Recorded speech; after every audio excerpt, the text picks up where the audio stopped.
পদযাত্রার আজকে হচ্ছে আমাদের 29তম জেলা। আমরা ইতিমধ্যে একটা দুইটা জেলা করে আমাদের 28টা জেলা শেষ করেছি এবং পটুয়াখালী হচ্ছে 29তম জেলা। বাংলাদেশের ইতিহাসে পূর্বের কোনো রাজনৈতিক দল নেই যে রাজনৈতিক দল জনমানুষের কাছে ছুটে গিয়েছে, কাছ থেকে নিজ থেকে মানুষের সমস্যা শুনেছে।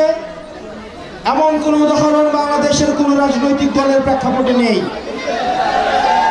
আমরা চেষ্টা করছি নতুন দল হিসেবে সমাজের প্রত্যেকটা শ্রেণী পেশার মানুষের কাছে পৌঁছানোর জন্য। আমরা এই আন্দোলনে যারা সরাসরি অংশগ্রহণ করেছে আমরা তাদের কাছে পৌঁছেছি। আমরা প্রত্যেকটা শ্রেণী পেশার মানুষের প্রশ্ন, তাদের জিজ্ঞাসা, তাদের চাওয়া, এই বিষয়গুলো আমরা আমলে নিচ্ছি এবং সে অনুযায়ী আমাদের রাজনৈতিক দলের ইশতেহার তৈরি হচ্ছে এবং সেই ইশতেহার আগামী 3 আগস্ট যেই জায়গা থেকে হাসিনার পতনের জন্য এক দফা দেওয়া হয়েছিল, আগামী 3 আগস্ট আমরা আবার শহীদ মিনারে একত্রিত হব। গত বছরের 3 আগস্ট ছিল হাসিনা পতনের ইশতেহার, এই বছরের 3 আগস্ট হবে স্বৈরাচার মুক্ত বাংলাদেশ গঠনের ইশতেহার। প্রিয় তরুণ প্রজন্ম, স্কুল কলেজের ড্রেস পরা আমার শিক্ষার্থীরা, পরবর্তী বাংলাদেশে আমাদের অনেক দায়িত্ব রয়েছে। আমাদের উপরে মানুষের ভরসা রয়েছে, আস্থা রয়েছে। মানুষ তখনই অভিযোগ করে যখন ওই মানুষটা থেকে প্রত্যাশা করে।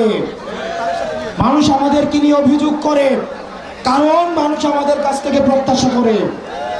আমাদের এই প্রত্যাশা, এই এনসিপি থেকে মানুষের প্রত্যাশা দিন দিন এই প্রত্যাশার পারদ বাড়ছে। এই প্রত্যাশার পারদের সাথে সাথে আমাদের দায়িত্ব বাড়ছে। এখানে যতজন মানুষ এসছেন আপনাদের বাংলাদেশের প্রতি দায়িত্বশীল হতে হবে। প্রিয় তরুণ প্রজন্ম, প্রিয় মিডিয়ার ভাইয়েরা, আইন শৃঙ্খলা প্রশাসনের যে ভাইয়েরা রয়েছেন, আমরা এনসিপির প্রতিনিধি হিসাবে আপনাদের সামনে আপনাদের সন্তানদের রেখে যাচ্ছি। পরবর্তী বাংলাদেশ বিনির্মাণের ক্ষেত্রে, পটুয়াখালীর কণ্ঠস্বর হয়ে ওঠার ক্ষেত্রে, পরবর্তীতে পুরো বাংলাদেশে পটুয়াখালীর প্রতিনিধিত্ব এনসিপি থেকে যারা করবেন তারা হচ্ছেন আমাদের জহিরুল ইসলাম মুসা ভাই। আমরা জহিরুল ইসলাম মুসা ভাইকে পরিচয় করাই দিচ্ছি। আমরা আপনাদের সামনে পরিচয় করে দিচ্ছি আমাদের অ্যাডভোকেট শাহিন ভাই। পটুয়াখালীর প্রতিনিধি হিসাবে সারা বাংলাদেশে যারা প্রতিনিধিত্ব করবে আমাদের অ্যাডভোকেট শাহিন ভাই। আমাদের সানাউল্লাহ ভাই রয়েছেন আমাদের পটুয়াখালীর প্রতিনিধি হিসাবে।